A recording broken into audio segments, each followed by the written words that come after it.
Good morning. Can you hear me I okay? can you hear me? I can, yeah. I'll tell Oh you, my gosh. I signed in on a new browser, so I was on Safari. That's normally the problem. That is the problem. Usually it's the wrong browser of some sort. But hello, Josh. Hello, good to I be am here. I'm happy to be here. I am so grateful, you guys, for I was giving everybody a little context and over on Instagram that I literally found you on Instagram. I cannot remember what friend of ours, I think we have a mutual connection, recommended you.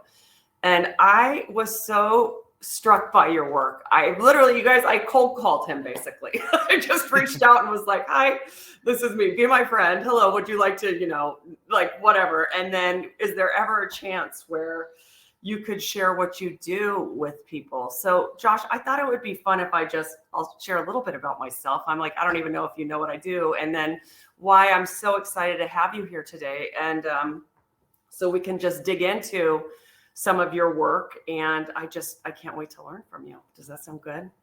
Sounds good to me. Yeah. So I am a cook. I am a cookbook author, and I was a culinary director at a company here for a long time that's well known in the States. We don't have any stores in England yet. It's called Williams Sonoma, but my passion, my creativity has always been funneled into food. And about 4 years ago, I started my own business and called Amanda Haas Cooks. And so I share recipes with people. I teach cooking online. And I've written 2 books on anti-inflammation cooking and really the connection between our well-being and food and our health, right? So I'm just super curious about anything that connects how we feel physically, mentally, spiritually. And I've had a string of surgeries for some bad luck, back injuries. I had a tumor. I've had a bunch of things happen physically that have been really challenging. And over the past few years, I just started digging in more to all of the other things in the world that can make us feel better or worse. And I think I stumbled upon your work because I am convinced that everything that happens to us in life is absorbed into our bodies, right? The issues are in your tissues. And I've had a lot of stuff happen to me that I am convinced I've just kind of absorbed, but not processed over the years. And so it's kind of like what I consider being the next step in my wellness journey. But at the same time, I launched this wellness workshop for my cooking students to be like, does anybody else want to learn about these things, right? So we just did a breathwork session this weekend, actually, with someone here in the Bay Area in San Francisco. And we're doing yoga and sound meditation and all of these beautiful things. But you all, I have to say, I came across Josh on Instagram, and we'll share a little bit about his background and how he came into being he's also a certified breathwork specialist, but a resilience coach. And Josh, the way you talked about things that have happened to you and how we react to them as human beings just completely changed, validated my feelings. And in particular, you all, this doesn't need to be about me today. It really shouldn't be, but like talking about the core relationships with your family of origin and your parents, and learning how to walk away from situations that aren't necessarily good for you. And when you can recognize that they are not going to be fixed here on earth, they are not good for you, and how to deal with that. And so without saying more about you, I am just so excited to get to know you a little bit. And I think understand too what got you here in your work. Not that it has to be the main topic of conversation. I recently stopped drinking a little over a year ago. I noticed that you too are sober. I don't even know why that word is strange for me. Like, I think we could be addicted to so many different things in life, but I would just love to hear a little bit about you and how you got here, and then we can talk about your work. Yeah. Okay. Well, look. Firstly, I'm glad that you found me. Glad you found my work, because I think it's so important for people to understand that idea of how much we hold things in our bodies. And we'll probably get into some of that, like sort of later on in the conversation. But I do believe that primarily so much of what is given as solution out there actually forces us to push stuff right back down into our bodies. And I think that's really problematic for ourselves as people, but also for our bodies. And I do think that relationship, and I think more and more people are starting to talk about it. And that's probably why it relates so heavily to what you talk about with food and stuff as well, right? Because the vagus nerve that attaches our minds to our gut and our tummy is so intrinsically linked, right? And then also, you know, the things that I put into my body in terms of substances, and I include lots of food as substances in that, by the way. Me too. I do so not because I'm hungry or because I need energy. I do it because of the numbing out that comes with it, right? And I think we live in a society now and a culture that is, you know, riddled with addiction everywhere in a way that we, a lot of us are not even awake to, or even understand. But in terms of like my journey and my story, I mean, it's a long one, and I'll get into it, you know, a little bit later as well, when, you know, in some of the talk that I give. But for me, when I was 24 years old, that's when I stopped drinking alcohol. So we're talking like nearly, it'll be 11 years ago in May. Wow, that's amazing. Yeah, thank you. You're a quick learner. It took me a little bit longer. Yeah. Look, I mean, I learned from the generations that went before me, right? I saw a lot with my dad. My dad was an alcoholic, and my mum had always said to me that, you know, if you're like your dad, you'll never stop. She said, I watched him try desperately to control and sort it out and be able to drink like everybody else. And she said, and it, you know, in the end, it was the end. It was what finished him. So I kind of had a knowing in the background, and there was always like a core belief that maybe there was something more for me. I always felt like I had an ability to tune into the world and other people in a way that I didn't necessarily think other people could. And that's my you know, that's my level of sensitivity. But when I quit drinking alcohol, what I found very quickly was, what I thought would happen is that all my problems would go away. I thought alcohol's the problem, right? I've got an addiction problem. So when I stop using the thing that I'm using to addictively, then all my problems will go away. And that didn't happen, not remotely. I mean, it did for a small period of time. There was like this brief period where everything seemed amazing, but quickly what happened is that I started to feel so overwhelmed with everything that I had escaped all my life using alcohol, right? And so I quickly found myself in a desperate place when I stopped drinking. And I was very fortunate to have an experience with my children when I was about 9 months sober that kind of changed everything.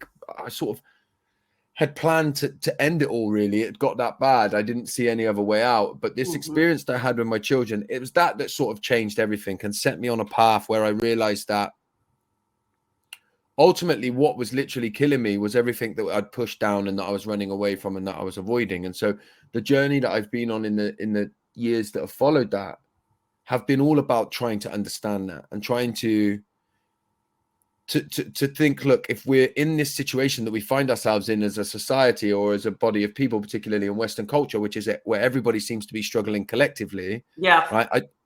I don't believe that points to everybody all of a sudden just getting sick minds. Right. That doesn't make sense to me. And so what makes a lot more sense is that there's something wrong with the way that we're living. And what could that be? And what I found is that it's lots of different things, but it's lots of common narratives that we're taught and told to buy into that I think and ultimately have huge impacts on us as people without us even realizing it.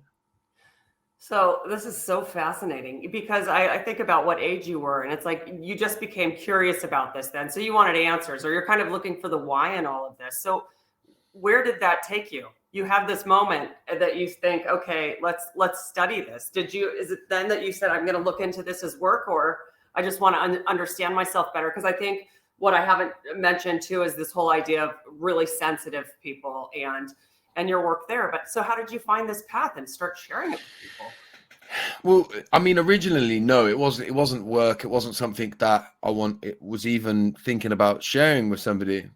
I guess kind of ironically, when you look back at it, what it was is the desire to find out became the new thing that I used to escape feeling the ways that I felt. So I became ultimately addicted to this work, right? Finding the answer. And I would obsessively, at the time I was still working in a workshop, like in a factory. And so I was working like 8 to 12 hour days, and I could wear headphones.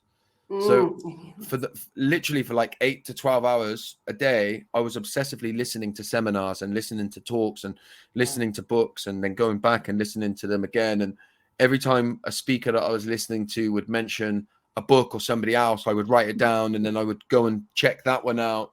And that led me down lots of different rabbit holes and lots of different paths, and led me to kind of try lots of different things. But it was around 5 years ago when I started to realize that I saw things maybe from a slightly different view to what everybody else was, and that there was value in that, and that there was value in sharing that. And that's when I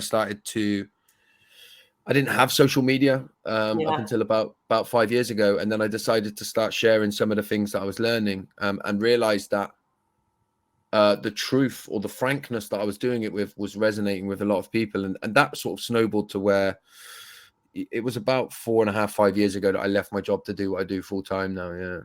Isn't that so crazy? That's the beauty of, I think, social media. There's so much around it that is causing so much noise in our heads. And I'm just so grateful. My kids they're in their late teens, but I'm like, I can't even imagine if I'd had this phone in my hand when I was growing up. It would just be so difficult. But the beautiful part is that we can find people like you here, and you start speaking. And so I think that's what struck me. And for those who are watching live right now, or who will go back and watch this, is that you just have such a distinct point of view that certainly in Western culture, it goes against the grain of everything. And I shared a little bit of like relationships I've had to separate from. And people are like, you can't do that. Like you just have to make it work, or just suck it up and do it once or twice a year. And here you come through my phone and you're like, yeah, no, like that's just not how it's going to be. And so was it that you took your personal wisdom and started kind of recognizing these things? And I guess what I'm asking is like, how did you start to synthesize this into work and sharing it with other people? Because there's so much value behind what you're providing. It was a couple of things, really. I mean, look, I think the common thread through all of what I do, if you trace it back in the end, is what I just talk about is truth, right? And I don't say that with any arrogance. I say it with, it's very easy for us, I think, to get caught up in going along with what the collective people say. And so when we're sort of fed these ideas, you can't do that. If, you're referring to maybe cutting a parent out of your life. Everybody says you can't do that, right? Mm-hmm. But actually, if you break that down and say, well, why can't you do that? And why is it not acceptable? If somebody is not making me happy, why is that not acceptable? And very quickly, with a few questions, you can completely floor what everybody says about that, right? Nobody would expect you to stay with a parent, have a parent in your life who was sexually abusive, for example, right? To take it to the extreme end, right? Everybody would, well, no, that would be ridiculous. But then why is that dissimilar from somebody who consistently emotionally abuses you, right? Right. For me, there's no, they're two of very the same thing. So when you trace the truth, I think it leads you back to your body, and it leads you back to your power, to your innate power, right? Because within everybody is a knowing. Everybody knows the truth. Everybody knows what's right for them, right? Mm-hmm. What we lack is the ability to allow ourselves to be held by other people to find what that truth is for ourselves, right? And that's why I think, I started doing a lot of work within the corporate space. So I've worked with a number of like big organizations around the world, but I don't give tips and tricks, right? I don't say to people, if you do this and this, you'll feel better, because I've got no idea what's good for you, right? But what I do know, or what I do believe, is that you and everybody else that might be listening to this also knows exactly what they need, right? And our job as a community of people is to make people feel enough support to feel like they can be held to go and find that, right? And I think that's different to what a lot of people say out there. A lot of people say, do this and you'll feel better, right? Whereas actually the truth is, let me hold you and and support you into finding what works for you. I'm so blown away by what you're saying.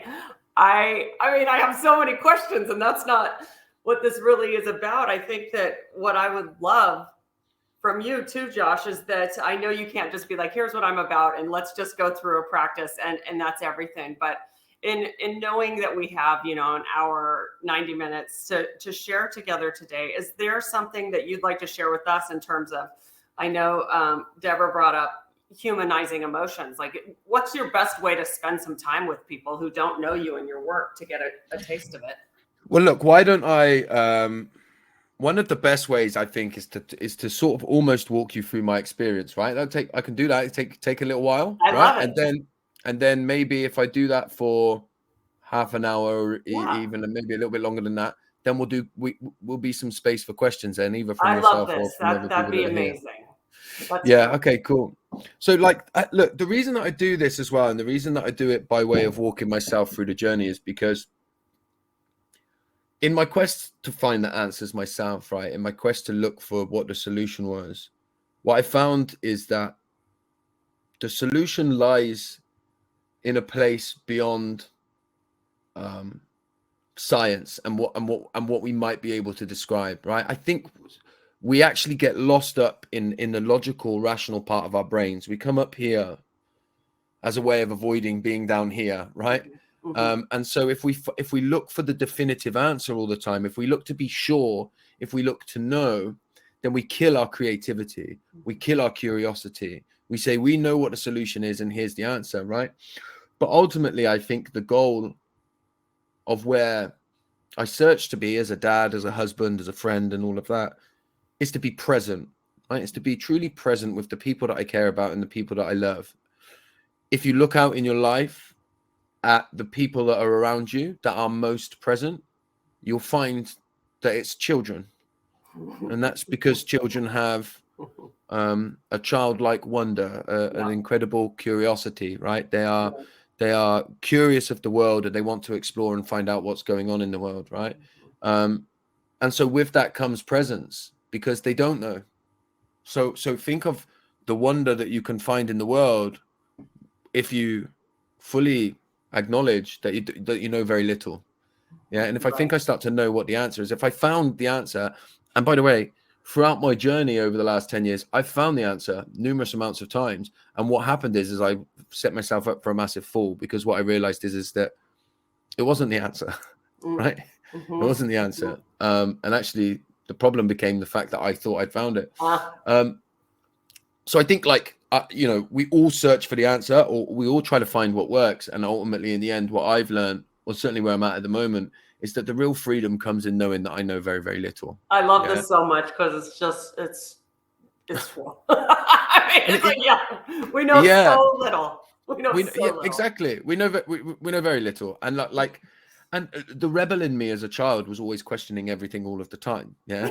And so I always question everything all of the time today. Right. And in fact, whenever you see any kind of common thing in popular culture that everybody seems to be following, the rebel in me will say, I'm not going to do that. And I'm going to find a different way, which can be useful. And it can also be problematic. And I think what I would say is that I think the core value that I do live by today is I wake up acknowledging every day that I could be absolutely wrong about everything that I currently believe in, right? And I think by doing that, what I do is I don't get stuck too much to any one way of living, and I get to explore, right? And I get to be somewhere near that childlike wonder that I talked about. But what I recognize in my own story and in my own journey is that disconnection from the childlike wonder, that disconnection from the world being this big, incredible place that I want to love and be able to explore, right? At what stage in my life did I lose that? And when as people do we lose that? When as people do we lose that curiosity, that ability to be present? And I think in describing like I'm going to do, and feel free, by the way, to interject me at any point if you want me to go deeper on something that I've missed out on. Please feel free to do that. What I found is that when I describe my journey, I can reflect on it in a way that will allow other people to become curious about their own story. Because what I found is that most of my life, most of my experiences, most of the ways that I face the world actually make quite a lot of sense when I'm able to look at them in the context of the life in which my experience happened in, right? And I think we miss that. I think that often gets missed out, and that's been my truth. I mean, you know, what happened with that weekend that changed everything for me, what very quickly I started to look at my life and question how and why did I get on such a bad path, right? Such a difficult path. And what I realized is that I'd been calling resilience was like just holding the breaking point at bay all of the time, right? I'd wake up every day and it would be like another day of please don't overcome and please don't break me. But what I quickly learned is that so much of the things that I would say about the ways that I felt were things that I would say in order to fit into the societal norms of what people tell you that you should think and feel whenever you experience anything difficult. Yeah. So I would say things like, people have it way worse than me. Life's difficult. Sometimes you need to get on with it. Yeah. All of those things. It's in the past. It happened. Whatever. Exactly. Very dismissive. Right. And that there's no way, if we know that, you know, emotions are energy in motion. If we know that like emotion is energy, right? If I simply say words like it was in the past, don't worry, people have it way worse than me, that's not releasing what I'm feeling. That's pushing it down into my body and spinning you a line. Now, the problem is, and this is, I do believe this to be true, because we live in a society of people that are largely emotionally inept, and I don't say that nastily, but I think it's true. You know, we live in a world of people desperately trying to escape their own emotions. Then we collectively will escape them together. So if I say it's in the past, people have it way worse than me, everybody agrees. Yeah, that's fine. Yeah. So whenever, this is why when we say things, you know, like maybe somebody's had to cut a parent out of their life because, you know, it's become so toxic, people become uncomfortable with that, because the fact that you've done it means that you've had to face some really, really difficult emotions, experience them, feel them, release them, and then make a judgment on them. Bingo. Right? So it makes people uncomfortable because, one, it exposes them to the toxicity that they're allowing in their life, but it also takes them towards emotions they've spent their life running away from. Right. And not so allowing themselves to feel. It's funny. I think that sometimes I'm like, why do I feel that? Or people are like, please don't talk to me about, like, I got divorced and I've had to cut some parental relationships out. I quit drinking. And I think it's because it's all of these things that make people so uncomfortable, because they think you're judging them if they're still doing those things, right? And it's not that. But I know it's because, like, those are all incredibly hard things to face and to go through, right? And to release in a way. And so I understand why it makes other people so uncomfortable, because I don't think we live in a society that's very accepting of, like, really, like, going through those things and processing them, instead of just being like, oh, I'm so sorry that happened to you. Let's not go any further than that. Yeah. Because going into it would mean that they would have to face some emotions, because I can't fully be with you in your experience, right? You can't talk about your difficulties, and I can't listen properly without going to those difficulties with you. Right. And if I'm experiencing my own, so let's say you're talking about something sad, if I'm avoiding my own sadness and I don't want to be with that, right, then in order for me to really be present with you in your sadness, right, that sadness inside of myself is going to come up. So when I say, you'll be fine, don't worry about it, stop thinking about it, you know, it's all in the past. When people say that to us, what they're actually doing is nothing to do with what you're talking about. It's to do with them pushing down and running away from their own sadness that they're struggling to be able to comprehend. So that's why I think we exist, by the way, in a society full of sort of fixers. And I'm a fixer if I'm not careful, you know, right? Especially with my children, you know, when they're struggling. Yeah, the hardest one for me. Exactly, because of how hard it makes me feel when I experience their emotions. Right, I don't want to tell them to, you know, toughen up and get on with it. But I might say everything will be fine, don't worry about it. Which, by the way, might sound nicer, but it's exactly the same thing. Yeah. Right? It's just me saying, put your emotions back, I don't want to deal with them. Right. And so I think it's important to understand that. And look, I take it a step further with all of my stuff. I mean, you know, I was diagnosed with an anxiety disorder when I was 19, and I would go so far as to say my anxiety disorder looks a lot less disordered when you look at the disordered environment in which it first existed in. Right? Yeah. when being anxious a lot in the environment I grew up in wasn't disordered. It was damn right needed and Probably the very, only way very to survive. exactly very appropriate, and not just appropriate, a great way to survive. Mm-hmm. Right. Mm-hmm. Thank God I had what the world will label as an anxiety disorder when I was a child, because it got me through being a child. Mm-hmm. I think the same is true for my depression, right? For me, it was depressed emotions, right, that I pushed down into my body because they were too painful for me to experience, and because I existed in a family system that wasn't able to look at the emotions that I was experiencing. And so, of course, when I push them down into my body and they stay there for so long and I do everything that I can to avoid them, my amazing, incredible, powerful body as an adult screams louder and louder and louder until I listen to it. Do something. We need to do something. You need to do something, right? And for me, that looked like drinking too much. It looked like fits of rage. It looked like, I used to sleep too much. All of those things, right? But I believe one of the issues that we face in our culture and our society today is that we over pathologize things. Instead of saying, okay, you feel depressed, what's this a reaction to? Let's explore this. What's your body trying to tell you? We just go, that's depression, right? And then and that's it. Mm-hmm. And so if you look at this the circular form in which some of the things that we talk about happens, if I say I've got depression, how do you know you've got depression? I say, well, because I feel sad all of the time. Why do you feel sad all the time? Well, because I've got depression. You get caught in this loop. Yeah, right. Where there's no kind of out. And so on kind of understanding that, and this is just my situation, by the way, like I think everybody's different. I think people should use what works for them. But then I started to explore my childhood, right? That's when I started to look at my life and say, how does somebody like me get on this path? How do I find myself, desperately trying to avoid? And I believe that this started in my childhood, right? It started in the environments in which I existed in. And I think it's really important for people to understand, we often say things like, I hope the children are too young to remember. Oh right? my God. Right. But so that doesn't make sense, right? It's not a true sentence. It has no, it has no rationale behind it whatsoever, because what we actually mean when we say that is we might not be able to recall, but in some ways that's worse, right? Because just because I can't recall it, my body remembers everything. And Everything. in fact, furthermore, my brain is developing at the fastest rate in those initial, particularly 4 years, but 9 years. We know that it keeps growing up until, into our 20s, right? And we know that after that, even then, we can still change it.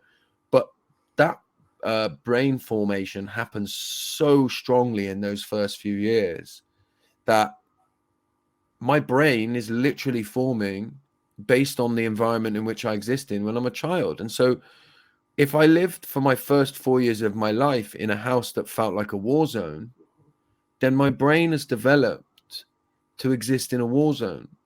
And so when I hear a loud bang in my life today as an adult, my brain goes, we need to know what this is. Danger. Right.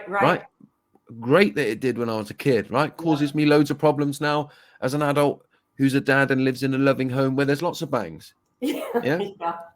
But you see the problem. The problem is my body goes straight into fight. In my example, goes into fight when there's a loud bang. And so here I am as an adult shouting at my children when they've done absolutely nothing wrong. And I'm not shouting at them because they've made a loud bang. I'm shouting at them because when I was a child, I was taught that loud bangs meant that I need to get alert and be ready. And so if I don't understand that about myself, if I don't begin to learn those things about myself, then the only information I have as a young dad in my early 20s, like I was that I'm a horrible dad and I'm just like my dad. Right. Because nobody tells me any different, because I'm shouting at the kids, right? And so why am I like this? And I can't understand why I'm like this. But actually, when you look at it in the context what I've just gave you, it changes everything, right? And allows me to begin to find some compassion for the man that I am, right? Okay, this makes sense. And then allows me as well to start to try to find new techniques when the bang goes and I feel my body and I feel my nervous system activate. I know now, okay, what's going on? This, like, there's been a bang, it's okay. Come into your body, right? We can calm ourselves and then let's go and deal with it. Now, I always caveat that by saying that doesn't work every time, right? As an No, adult, right. and anybody that's got kids knows that actually, if it works 20% of the time, you're doing all right. I was going to say we're winning at that point, right? Yeah, Because exactly, you will and be that's the tested. truth. But I learned, very quickly from a young age, and I think a lot of children learn this. I learned that the rules of the house that I existed in were that you don't talk, you don't trust, and you don't feel. Yeah. And it wasn't that anybody sat me down and said, these are the rules of the house, right? Nobody said, my mum didn't write them down on a piece of paper and stick them on the refrigerator. Right. I learned them by the ways in which I interacted with my parents, right? Mm-hmm. And I think don't talk is common. And maybe it's worth me just saying a few things here because I think it's important. My dad was an alcoholic, right? So nobody was talking about what he struggled with. Yes. I think you could switch my dad being an alcoholic for any other kind of neurotic struggle, for any other mental health issue, any other mental illness that somebody might be struggling with.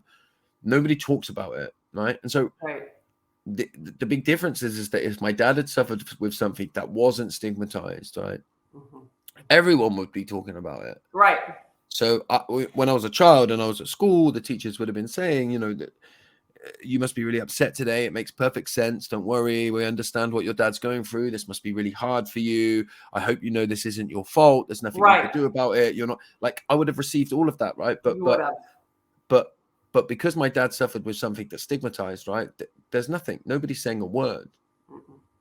So you find yourself as a child often wondering what the hell is wrong with you, right? Why do I feel this way?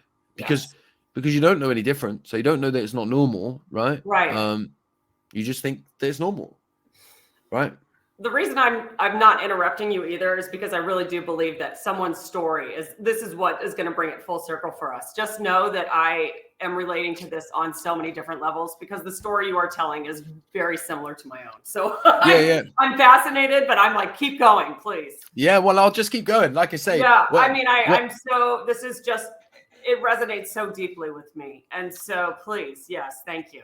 No, please, honestly, like I say, there'll be space afterwards as well for questions, so we can do it like that. And yeah, so like I think that idea of people not talking about it is important because you start to learn that my dad was an alcoholic, so that's one thing. And in some ways, I was kind of lucky because when I look back on it now, it's quite easy to see that was a problem. Right. My dad was very chaotic, right? So it was obvious to see that was a problem. But I think what a lot of children experience is a lot of stuff that's going on underneath the surface that nobody's talking about. Parents that don't want to be together, parents that are forced to stay together, infidelity and all of that kind of stuff going on in the household, right? And I don't care what anybody says, and I believe this to be true. Children know everything. They feel everything. Yeah. Hang on a minute. Siri's come on up here. They feel it all. Oh, Siri always turns himself on at the wrong time on my. They're like, what do you want to know about kids knowing all of it? But I don't think we like to admit how highly intuitive children are because it makes us feel exposed, right? Because then we think, oh, well, they know everything. But children are picking up on it all of the time. And if nobody's helping them comprehend their experience, then what children do every time, especially at particular ages, is they make it all about themselves. So the child that I was doesn't start thinking my dad has a really difficult life and it's such a shame he has addiction, right? The child me starts thinking, what's wrong with me? Maybe if I work hard enough, maybe if I be really funny, maybe if I try really hard at school, maybe if I make myself really likable and I become really a lovable person, then maybe my dad won't drink, right? And so you have to understand that the impacting of that wound. And now, again, let's switch that for anything else. A mum and dad who I don't know, are together but don't want to be together, right? A child senses there's something wrong in this house. I noticed that my mum and dad aren't very happy, right? What's wrong with me? How can I make it better? And I think that's like consistent for a lot of people. And then when I talk about the not feeling, like like after a particularly bad night, my mum would be like frantically trying to act like everything was okay. She'd be saying, this isn't your fault. I don't want you to worry about this. And then she would say, you know, your dad's just a bit angry. And then she would say something like, you know, you're okay, aren't you? And when my mum said, you're okay, aren't you? She wasn't seeking to create a space for me to explore my emotions. No, she was right? not. She was just saying, please don't, let's just leave it there. Exactly. Emotionally, she was full. She didn't have the capability to be able to be there, right? So again, as a 4-year-old boy, 4-year-old, maybe even younger, or even older at any given time, I knew that. And so what do? I push that down into my body. I don't allow myself to feel it. And I show my mum that I'm okay. And in my instance, that meant that I grew up to be a young boy who's ever the people pleaser, right? Very good at being there for everybody else and great at checking in with other people's emotions. Yes. You know, knowing what people's emotions are, sensing what other people are feeling. Being completely attuned into what other people are feeling. And not only that, but then abandoning myself to make sure that everybody else is okay. Now, my ability to be able to sense other people's emotions is an incredible, it's an incredible like thing to be able to do. It's an incredible trait. Yeah. The problem is that I grew up in an environment where I taught that the moment I sense it, I should abandon myself and make sure that you're okay. Right. And when you exist in a life where you're consistently self-abandoning like that, you never get your needs met ever.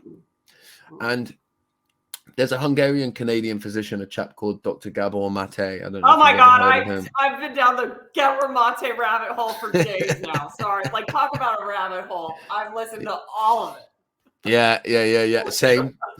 I actually did an in-person 4-day workshop with him about like 5 or 6 years ago. And it was incredible. But one of the things that he says, and I think this is really important, and if you've been down the rabbit hole, you would have heard him said it, but that as children, we have 2 innate needs, right? The first one is attachment to our parents or primary caregivers, right? Yes. From an evolutionary point of view, we wouldn't survive if we didn't get that attachment. It's vital that we attach to our parents. You know, like a baby when it's born, unlike any other animal or most other animals in the animal kingdom, because our brains are so underdeveloped, we've evolved to have to attach, otherwise we wouldn't survive, right? If you think of like a horse or a cow or whatever, when they're born, they can walk straight away, right? Because their brain's done all of its developing in the safety of being inside their mother. Right. That doesn't happen for us, right? We've evolved the other way. And so we need that attachment, right? It's not a desire. I don't want my mum and dad to love me. It's a biological human need. And the second thing is authenticity. And authenticity being, in this instance, understanding what I'm feeling, knowing what I need as a result of what I'm feeling, and then being able to communicate that need within my relationships and my activities, right? So think of a baby when it's born, it cries, it gets exactly what it wants. It knows to cry. It never questions, should I cry? Is it okay for me to cry? It just does it. The problem arises for most of us when that authenticity threatens the attachment to our parents or primary caregivers. It's the authenticity that loses out every time, right? Simply put, if I think that by being myself, I won't get the love of my mum and dad, then I won't be myself.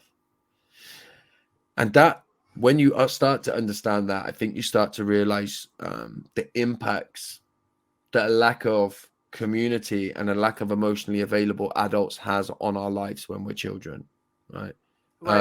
You don't need an alcoholic parent, by the way. A stressed one will do it. A parent that can't be emotionally available for whatever reason will do it, right?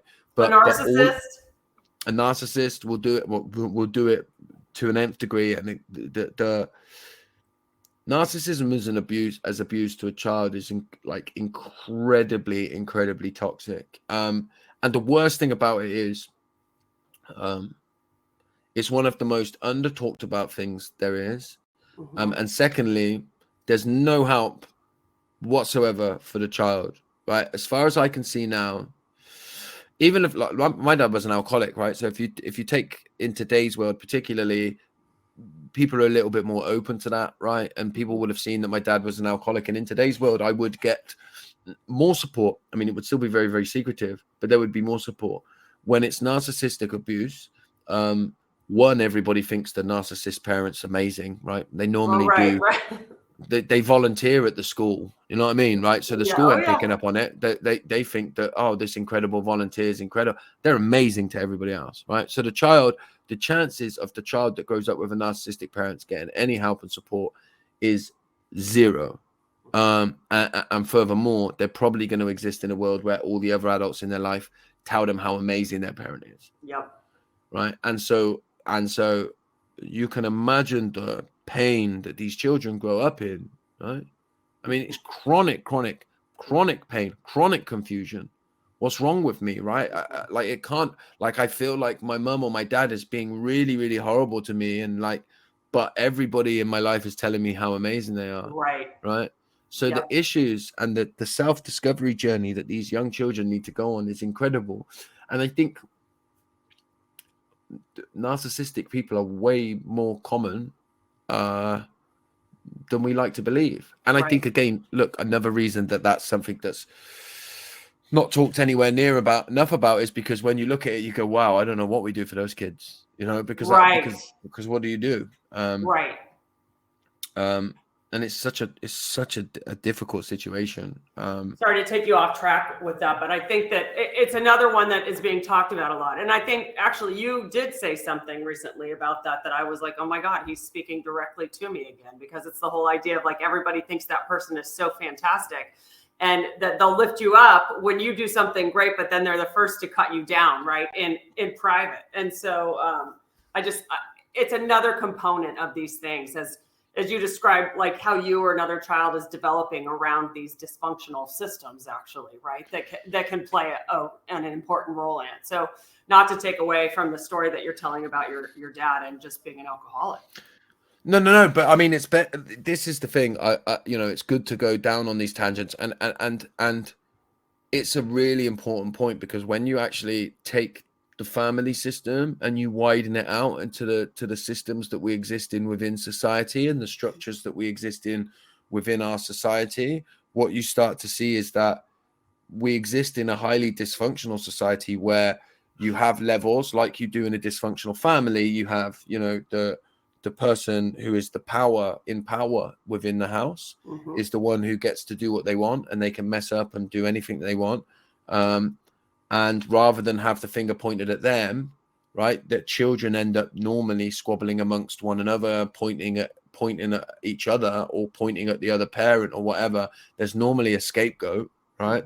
And so you actually see this, I think you see this play out in societal structures that we exist in, right? You have the kind of the top level of society that we exist in, whether that's your government where you are. And let me say this straight off the bat, I don't care what party anybody's aligned with, right? Yeah. My belief is that the obsession with power at the top means that they run about doing whatever the hell they want. Yep. And we're all blaming each other. Right. And scapegoating each other, right? Because when I was a kid, there was no way I was going to be able to say that my dad was the issue. We all sweep that under the carpet. Yeah, that's swept under the carpet. And I think you see to a degree the same structures playing out. And when you look at what's being called mental health problems in today's world, right?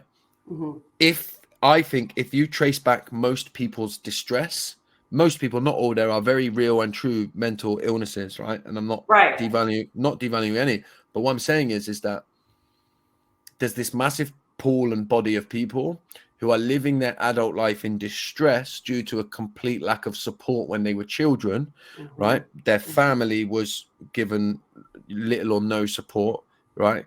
And so they grow up with these terrible feelings of distress, like I did, right? And what happens is very quickly that distress is medicalized and pathologized, and then somebody gets rich off the back of that again, right? So you see the system and the way that the system works. The way to solve my problem that I experienced as an adult. Now, some of the things that people got rich off of would help me, right? Medication for some people can be great and all of that. I'm not saying it's not, but the real solution is to fund and recreate communities and give people at the bottom of any system power back, so that they can come together and create power in their life and not grow up with a level of distress, right? But you can see that what happens is that doesn't happen. And the more that we pathologize people's distress and say, well, the more I was just told, well, you just have an anxiety problem, right? The more that we do that, the people in power don't have to look at the actual issue, and they can just keep making money off other issue, you see. So when you start to get into the realms of that, right, then you start to realize that the family structures that we're talking about actually exist on a societal level too. It makes sense to me how you're describing. It's absolutely true. And it's a problem. Yeah. And and you know, I know you do your stuff with food and stuff like that as well, right? But you can see that even the structures that exist in the ways in which we're taught to eat, right? I mean, like, it's all connected so much. And I think that the thing I'm loving about this conversation is I've been told I just ask why a lot. Why is it like that? Why is it like that? And so all of these things you're talking about in your life, I'm like, oh yeah, I'd be like, why? I need to understand why that happened or what happens. But I think as it relates to food as well, it's a coping mechanism. I mean, it's no surprise that I found my way to food, actually, because it is the way. Food was the way I coped with all of the things we're talking about, right? And then it became alcohol and food. And so as I start to kind of peel back those layers, it is great that I can share food and my cooking with the world and books and joy and community. It means all of those things for me. But it is also one of my primary ways of trying to handle all of this pain and emotion that has been coming at me or that I'm trying to process. So I'm hearing you talk about these teenage years and I'm like waiting for the story of when you like break or how you decided to like, I don't know. I'm just so fascinated by the fact that you are able to take these things that were happening to you and look inward and deal, right? And share it with people. This is just really interesting. Well, I mean, it comes from a similar place of that always asking why. Yeah. Mm-hmm. Mm-hmm. Yeah. At school, I was told all the time, you ask too many questions, right? Right. And when I look back, what the teachers meant is, what they meant was like, you're asking questions that I can't answer, and it makes me feel comfortable. Please don't ask. Yeah, exactly. Right. And so, but like, look, what I started to learn, and let's get to where my healing journey started, right? Because like at that age, I mean, you're going through your teen years feeling this way, and your dad's continuing to drink, and your family's still in a home together. My dad went to prison when I was about 5 years old. Wow. So he spent like 4 years there. Then when he came out, to speed it up and to cut a kind of like difficult part of the story short, I used to go visit him. No. I'm into this. I want to make sure that we get to the good stuff, which I is know. I'm going to get here. But what I will say is that when he came out of jail, that like that's when I started experiencing a lot of shame, right? Shame being the deep-rooted idea that there was something wrong with me. And that was like when I was like 8 or 9 years old. And at the age of 9, I was at my dad's apartment, and I was there when he left this world, right? And when it happened, I didn't call an ambulance. And the reason I didn't call an ambulance is because my first thought when I saw it was, if I phone an ambulance, my mum will know that I've seen this, and she won't be able to handle that. And I was 9, yeah. The fact you understood that at that age is so heartbreaking. Yeah, it's heartbreaking. Yeah. At like 9 years old, right? So I waited in the apartment, and eventually my mum rang the phone. She used to call, and I said, look, Dad's really, really drunk again. You need to pick me up. And it was me and my little brother, and she picked us up, and we went home. She picked us up out the front, didn't come in. And 2 days later, I found out that my dad had passed away. Obviously, I knew. But here's the thing, and this is important, right? People say to me, how does a young boy become so emotionally responsible for his mum in that way, right? Now, I've talked about some of the ways that happens, but I also think there's other ways as well. And one clear way is because adults tell children to do that. Because what the young children get told if their mum or dad is struggling, they don't get told, this must be really hard for you, let me support you. They don't get told this isn't your responsibility and we're going to make sure that you're cared for. They say things like, you need to be strong now because your mum is struggling. You need to be tough for your dad, right? And this happened at my dad's funeral. People told me to be brave. Some told me to be brave for my mum, right? You need to be brave for your mum. So, but this is what I think people mean when they say be brave from an emotional standpoint. Here's what they mean. I know they mean this. They mean, I don't think I could deal with the emotion that I know you need to express. So I'm going to tell you to be brave. You'll hold the emotion in and I get to feel more comfortable. right? So when they say be brave, what they actually mean is I'm terrified, I'm scared of your emotions, keep them in, please, so I don't have to be with them. Yep. And so we the language that we use around our emotions is completely wrong. It's all wrong, and it's all built around emotional avoidance, right? Be brave emotionally. When people say it, what they actually mean is I'm scared. Hold your emotions in so nobody has to do it. Because you know what brave is? Brave is, oh my God, this emotion feels like it's going to overtake me, and I'm going to let it out. Yeah. Yeah. That's bravery. Yeah. That's true bravery. And these are the things that I've tried to teach. But when I got to my teenage years, people ask me, when did your healing journey begin? Right. And a lot of people will say, well, it must have been 24 when you stopped drinking. But that's not true, right? My healing journey started when I was 12 years old, and that's when I drank alcohol for the first time.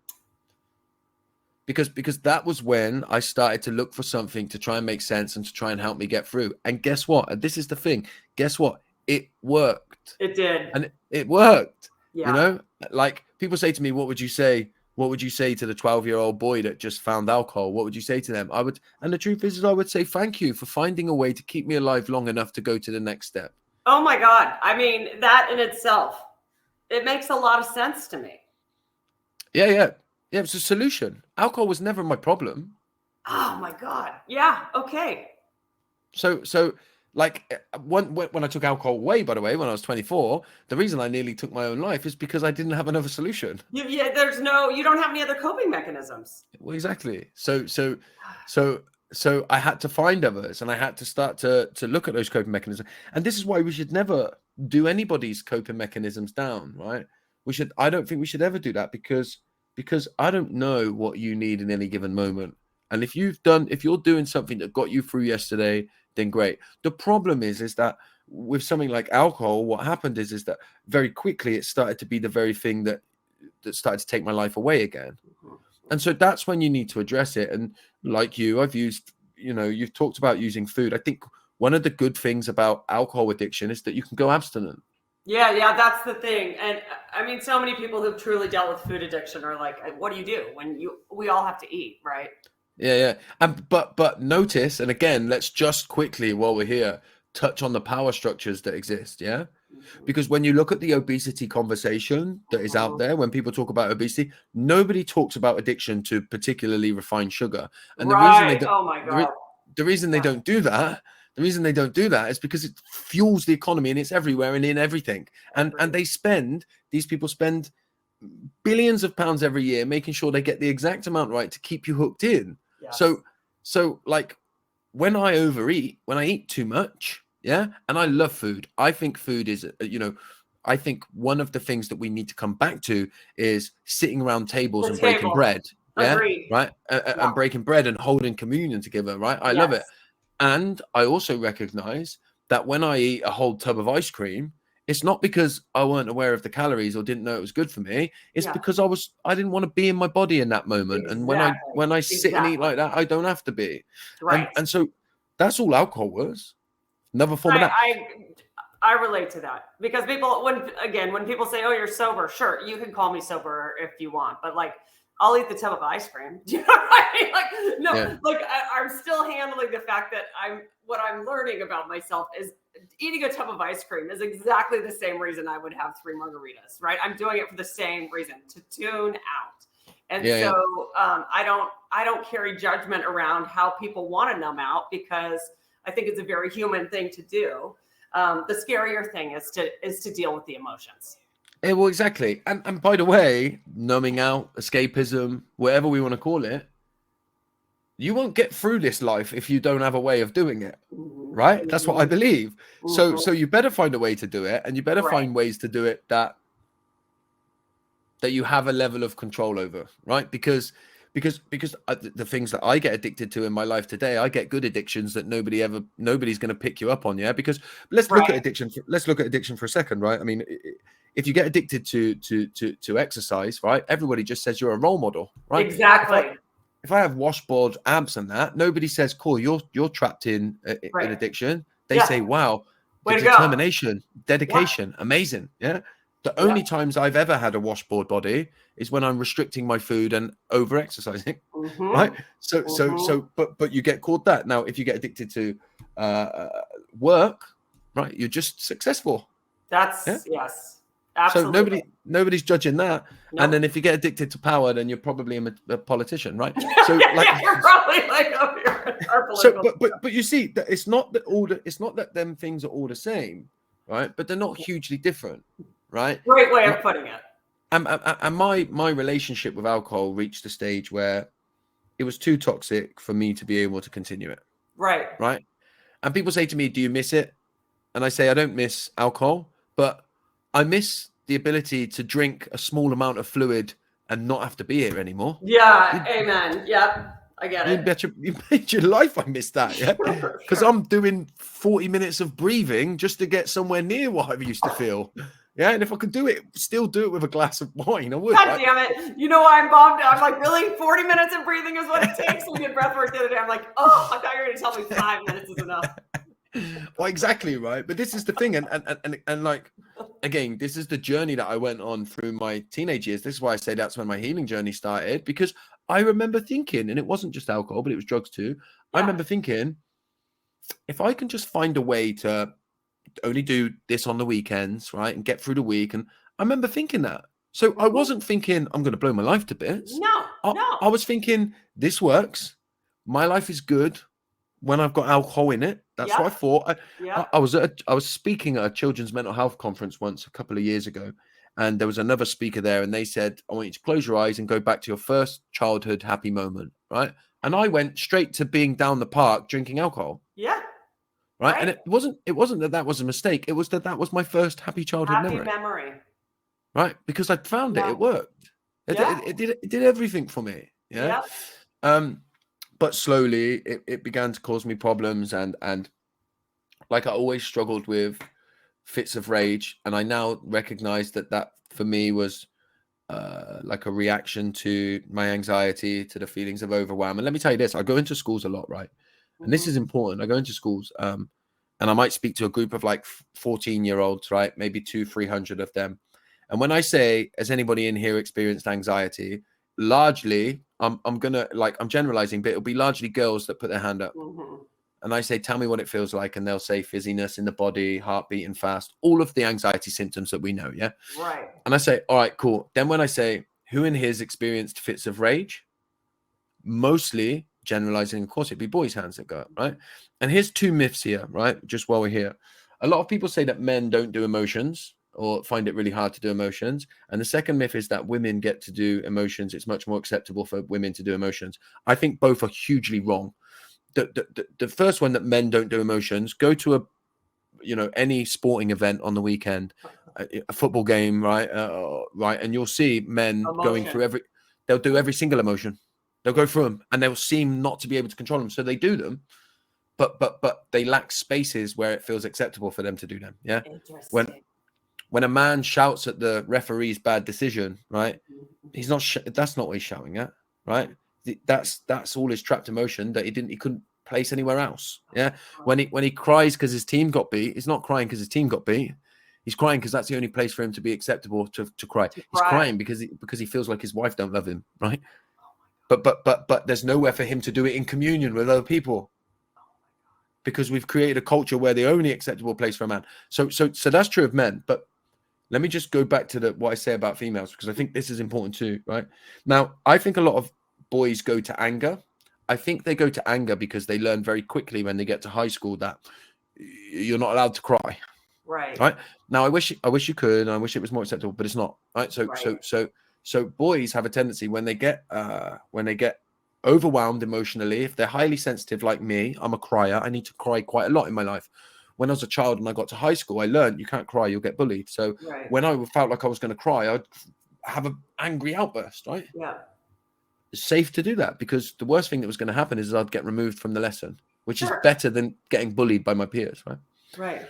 So boys get to do that a lot when they're in the teenage years, because it's normal. It's seen as normal, right, for a boy to do it. Yeah. Now let's just go on to the girls for a moment, right? I used to throw chairs, and I know lots of boys throw chairs in lessons, right? They throw chairs, they get moved, they get sent out, and it's all done. It's sort of, there's a sense that boys will be boys. That teachers know they shouldn't say that anymore, but they still bring the kids back in, the boys back in.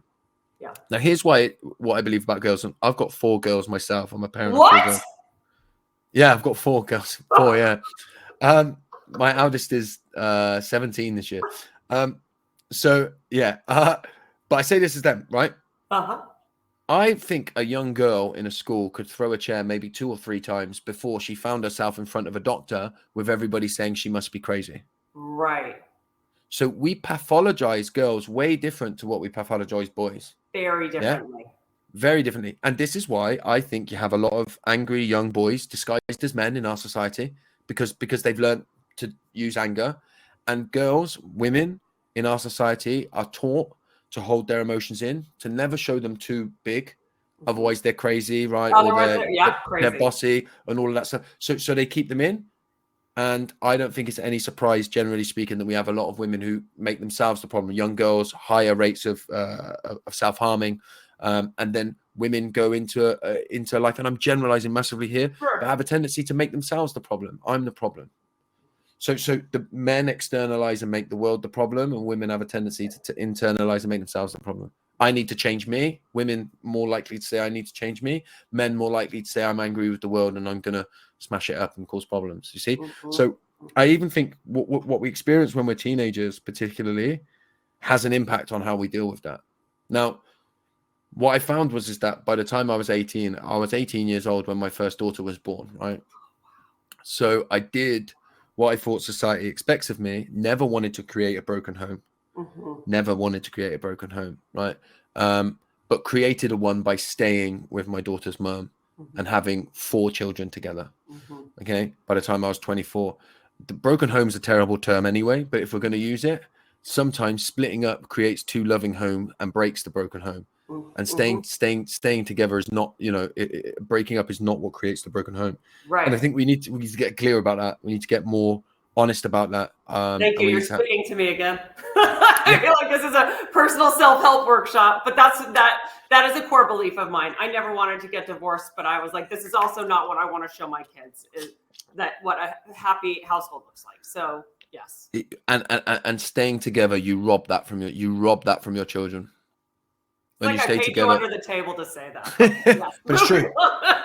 It's very true. I mean, it's very true, right? And actually what you create is very toxic family systems that we talked about earlier, where there's no truth, right? Because you don't, the mom or the dad or whoever, if it's one person that don't want to be in the relationship or they both don't, right? Nobody's saying to the kids, look, we just don't want to be together, but we're staying together for you. Yeah. Which by the way, if you were going to stay together, would be better for the kids because at least they would have some truth. Yes. Right. And they wouldn't start to think that they were the problem. That they did it. That's exactly it. So you see, but again, we exist in cultures that say, the best, if you want to be the best parent in the world, then you should stay with them no matter what. And you should find a way, right? You should find a way. Do I think we should all work hard at relationships? Absolutely. Me too. Absolutely, I do.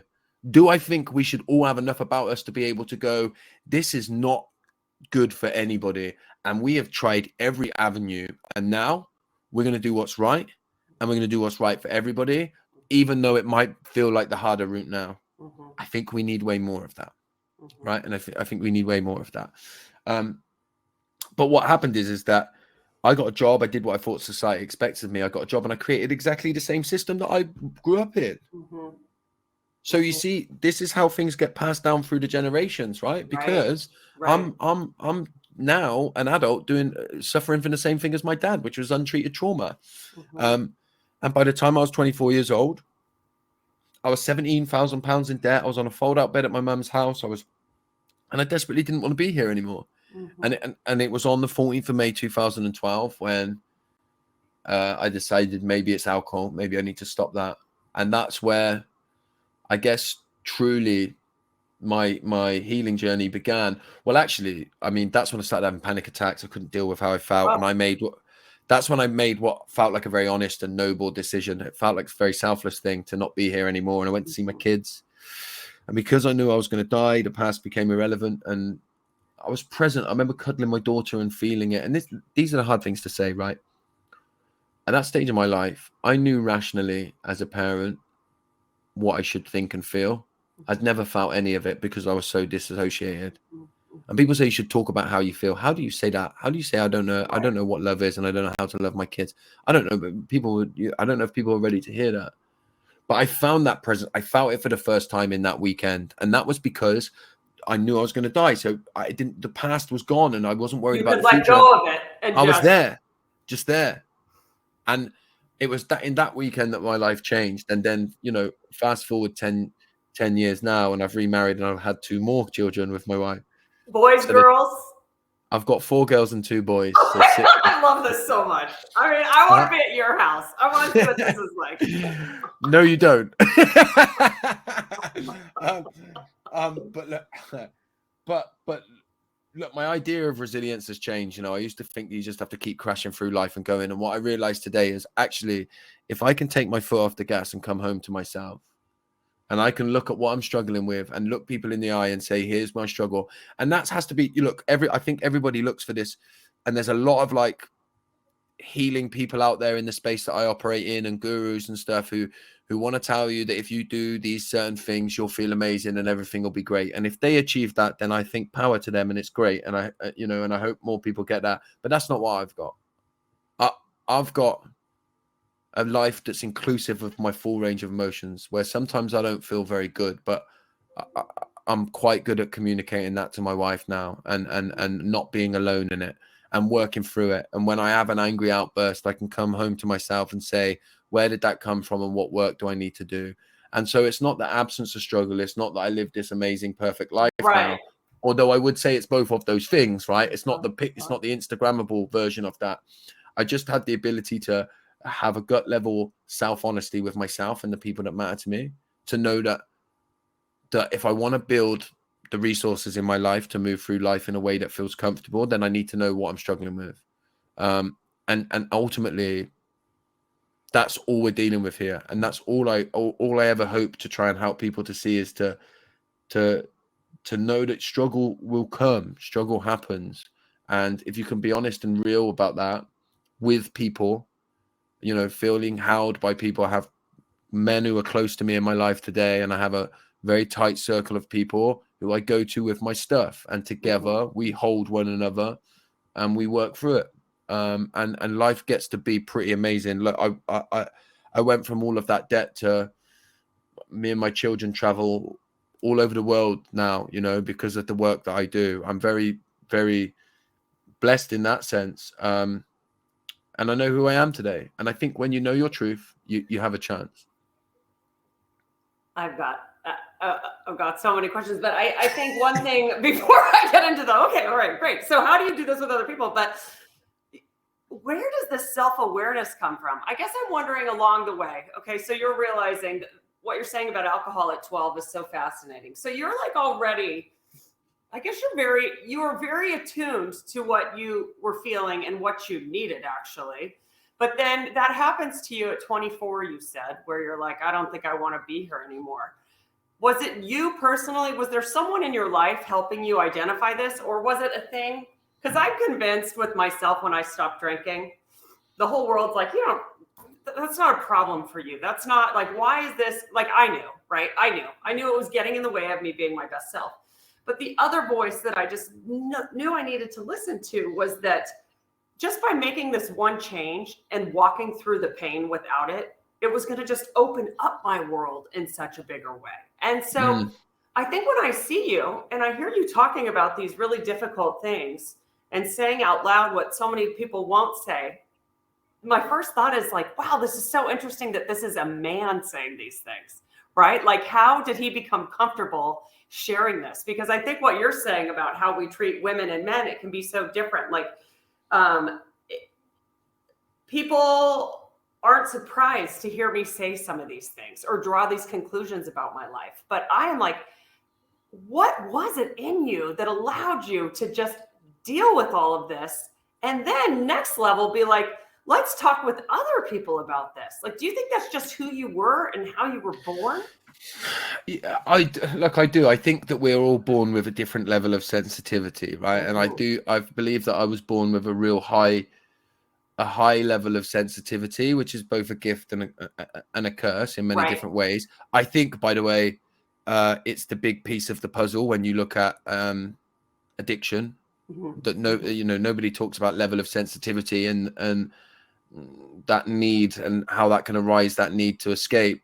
And so, like, I think that's a big piece. But I've always been a bit of a rebel. I've always been a bit of a, you know, that, like you say, asking why. I've always been a bit like that. And I've always felt like I see things that people don't see, you know? And I've always felt like when I was younger, when I was like a young man, I mean, like late teens, early 20s, when I was still drinking, I used to call it like a bullshit detector. Yeah. As in, I used to think, I know when anybody's lying, right? And that's what I used to say. I know when anybody's lying.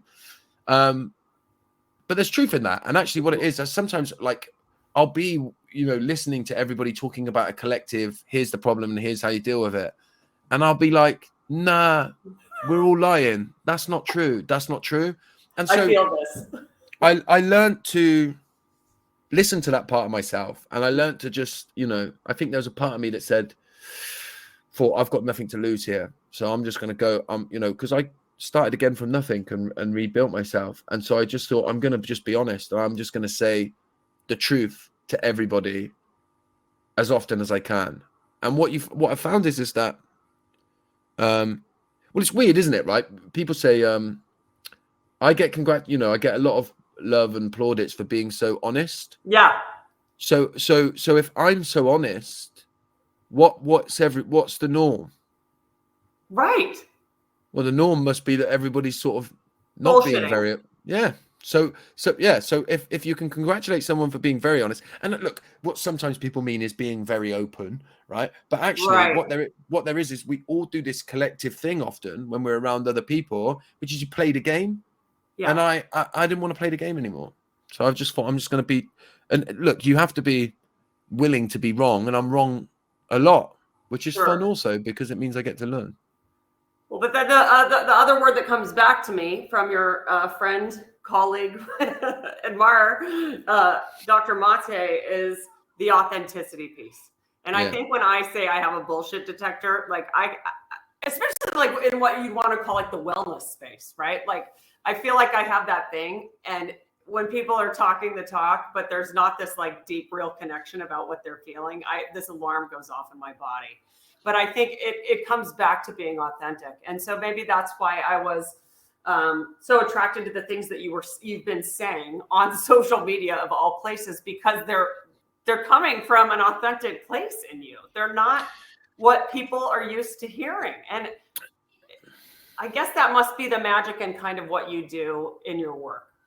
Yeah, also though, I think it's depth of work. So like the wellness space is quite, when you look at it online, it's quite a new thing, right? And it's quite sort of fashionable now. So there's lots of people doing it, which I think is great. Yeah. But when I look at when I look at myself when I first stopped drinking, like I changed the way that I talked, and I started talking like saying my brothers and sisters, and because I wanted to be what I'm becoming now, but I was nowhere near it. So I had to act it. Whereas I'm way more comfortable now in my skin and with who I am. Like I don't feel like I need to do any of the gimmicky stuff. I get to just be, but I've been on, you know, one can still am, but I've been on that journey where I changed the way that I dressed and everything, you know, and started dressing all different. And it wasn't who I was, but I thought it helped me fit into because I did what I've always done, right? Which is just become what I think everyone wants me to be. Exactly. So I play a new role, I play a new character. Whereas today I feel like I'm closer to myself. But it's like I say to people also, is like, don't get too carried away with how I am now, with when I'm making content online, right? Because I love it and it's great and I'm able to portray a message, and that's exactly what I'm trying to do. But don't get too caught up in it. Come and watch me in my house with the kids, you know. When on a busy day, I'm in reality, I'm not what I look like. I'm not what I look like, right? And I try and be honest about it, because people sometimes say to me, well, I hope one day I can, you know, reach your level of healing. And I'm like, and I get a bit like, don't make me the barometer for that. Yeah, I get it. Because I'm still insane, right? And but it comes back to what we started off saying, right? It's like I've been on this journey where I wanted to know all the answers and find all the answers, and I've just come to this place where I'm like, it's way better just knowing that I don't know anything at all. And Yes.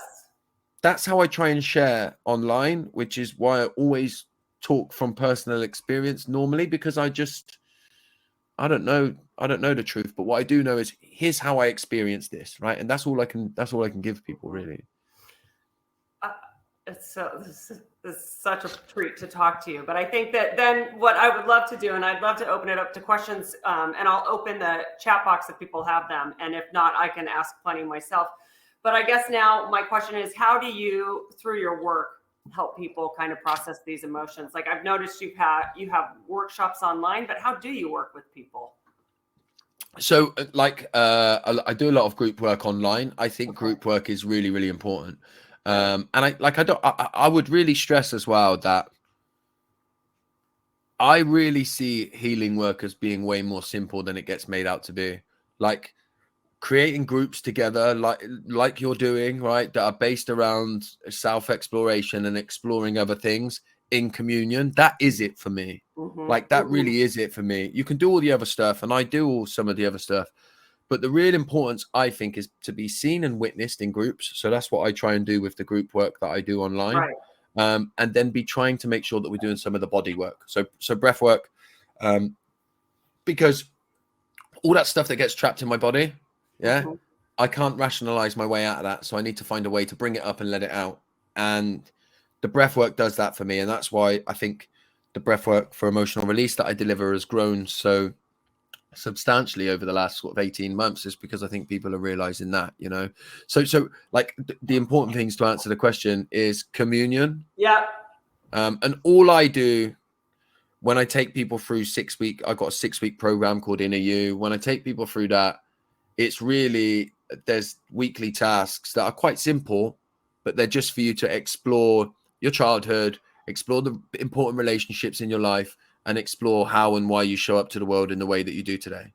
And I think when you start to understand that, you don't run off into the sunset, and sit in the lotus position every day, never affected by anything. I don't think that happens. But what you do have is an understanding and a knowing of who you are. So that's what I try to do. That communion sort of reflective work, but always alongside the body work, which is, breath work, yoga, trauma shaking. I think all of that stuff, any of it, whatever works for you, So you teach people, are those things available online? Because I know, are you in London specifically, or where are you in England? I'm like about an hour outside of London. I'm in a place called Wiltshire. So okay, everything sounds so lovely. I haven't been there in many, many years. But so for those of us online wanting to learn more too, like do you lead breathwork sessions online too, or is most of that in person?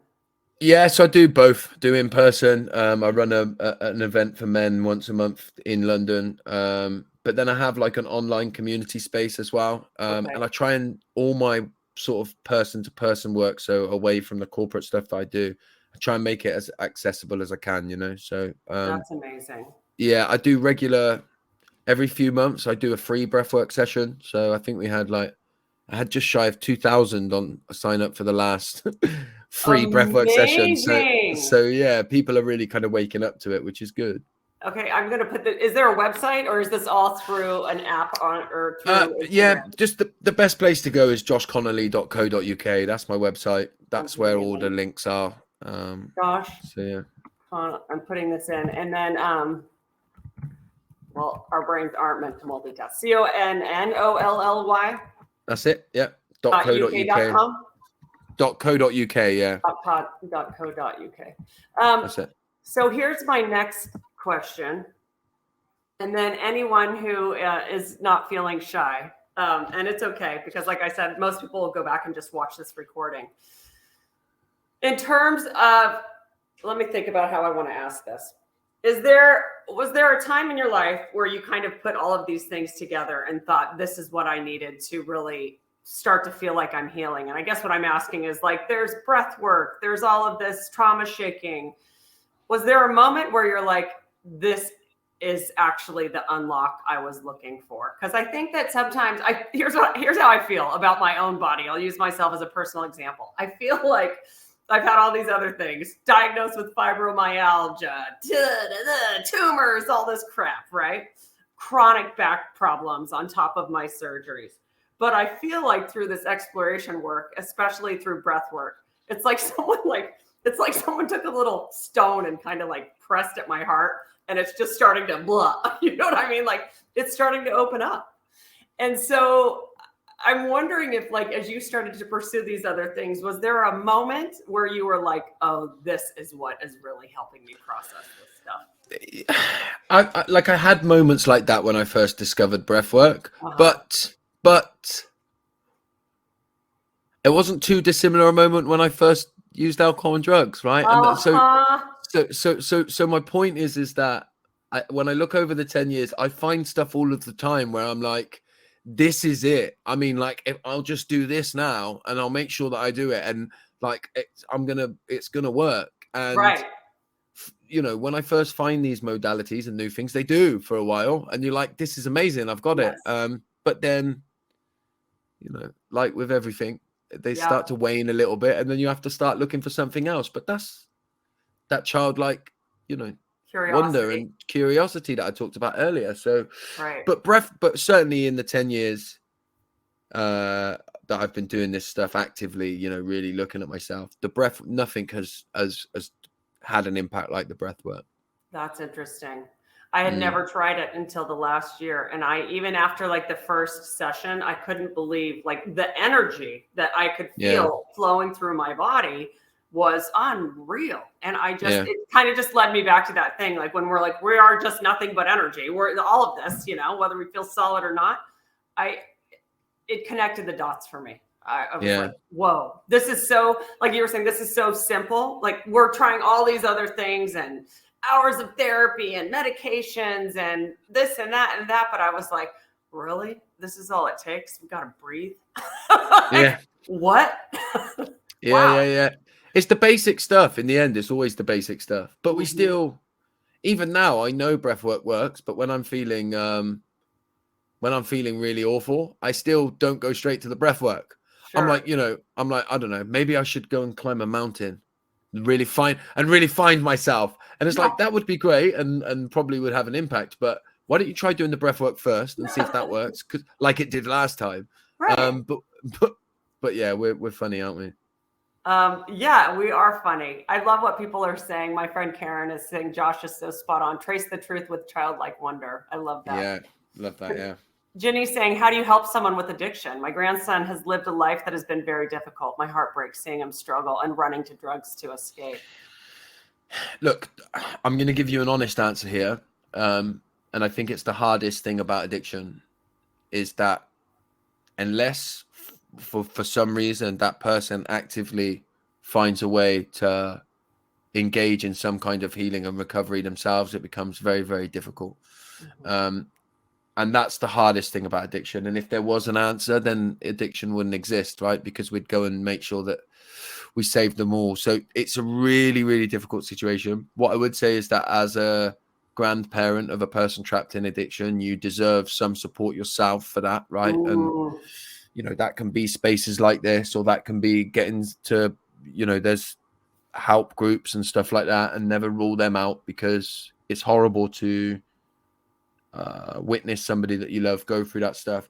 But also, when you can, hold space for them as much as you can. Let them know that if they are ready, when and if they ever become ready, that they can come to you, and that you'll still love them, and that you will, you know, do whatever they want when they're ready. The problem is if you push too hard for that, then you push them further away and the barriers come up. So as hard as it is, that's the best answer that I can give, while remaining honest and truthful, you know.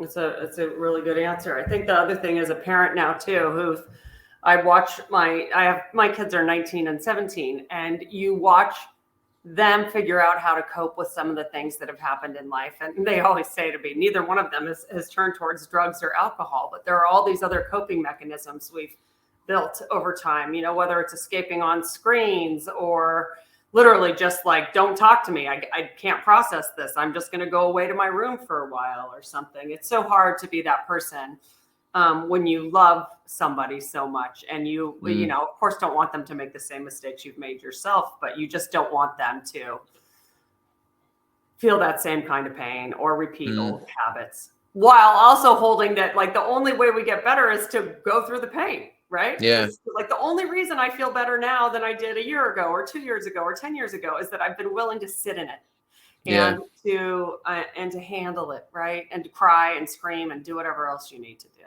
Yeah.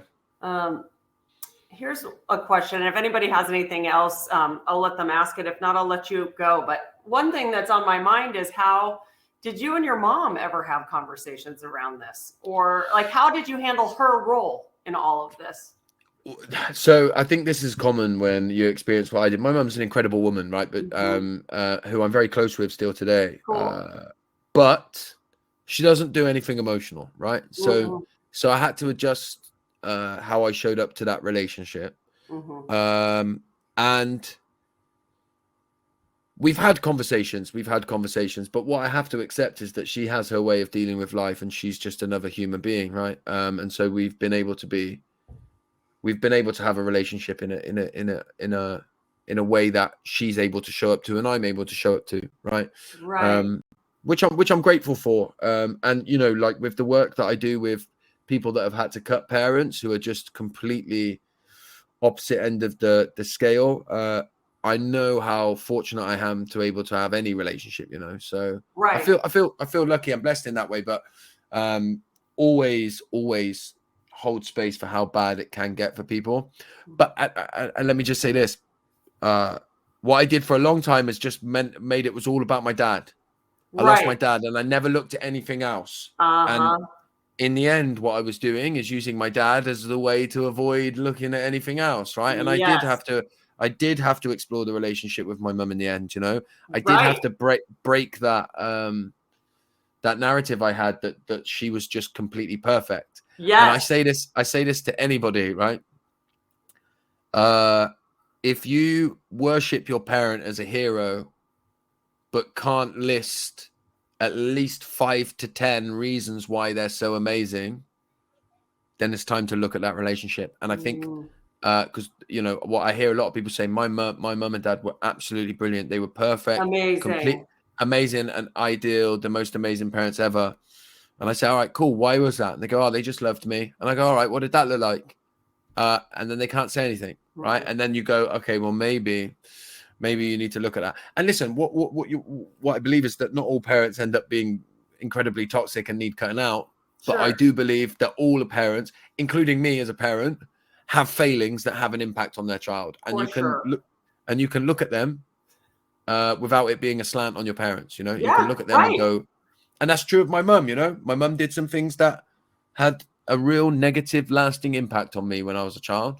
For She sure. did do that, and I love her very much. You know, and I didn't think you could used to be able to do both. I thought if I said something bad about an experience with her, then it meant I was letting her down, or I didn't quite love her as much. You know, and Right. that's not true. Right.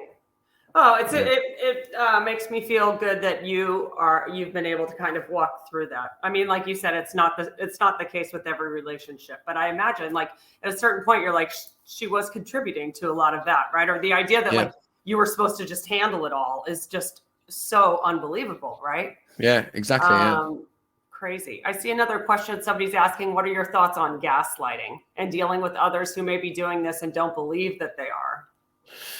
Look, what I would say straight away is that if somebody is repeatedly gaslighting you, right, and repeatedly not able to see it, right, then Mm-hmm. they'll never be able to see it. And I'll argue that with anybody, right? And people get upset when I say this. Now, I think everybody has the ability to gaslight, right? I Yeah, will right. sometimes I will sometimes get angry at my kids and then say to my kids, "Don't be so stupid. I wasn't angry. It was fine," right?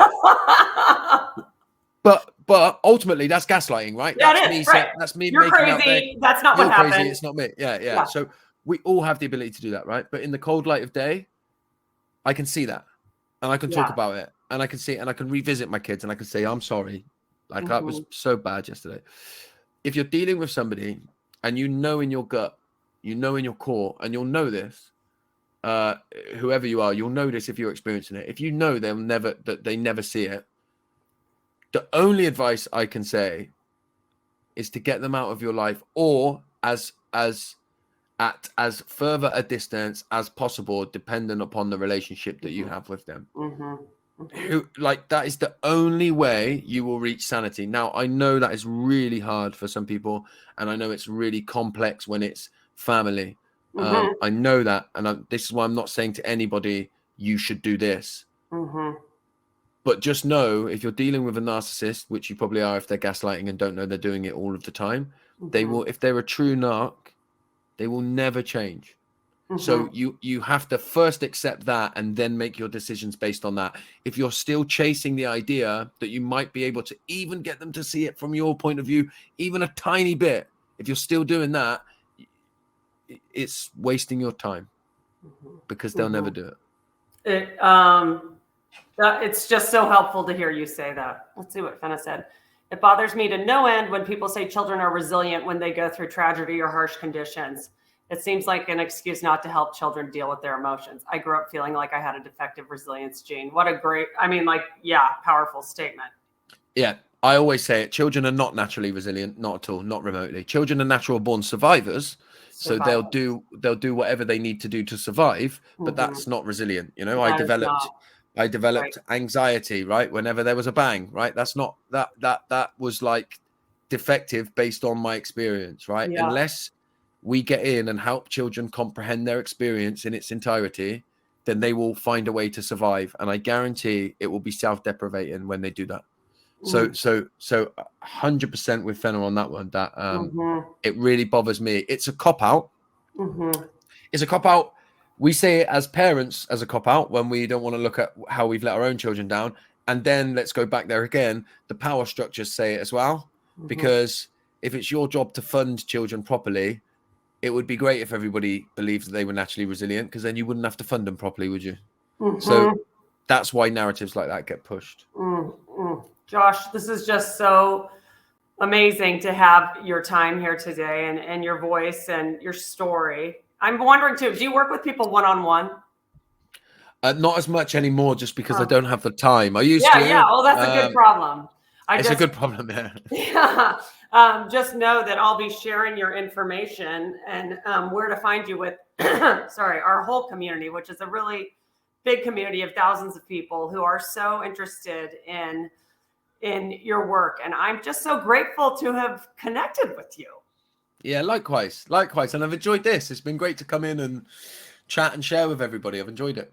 Thank you for allowing me to just kind of enter into your life without choice. What's KQ say? Thanks so much for enlightening us with truth and story. It's so true. I'm happy to know you, Josh. Yeah, likewise. And it's great to listen. Any community is having a hugely positive impact on the world, and it's needed more than ever. So I'm always grateful to come in and share space with everybody. Well, I'll share his Instagram too, Josh_FFW, right? That's it. Yeah, that's you guys. one, yeah. I will continue to watch and comment and connect with you, because the world needs your voice. That's for sure. Thank you. I appreciate it, and I appreciate everyone's comments. Much. And everybody, I'll see you back on Wednesday for another cooking session. But Josh, have a lovely afternoon, and we're so grateful. Thank you. Take care, everyone. Take care. Bye, everybody. Bye-bye. Bye.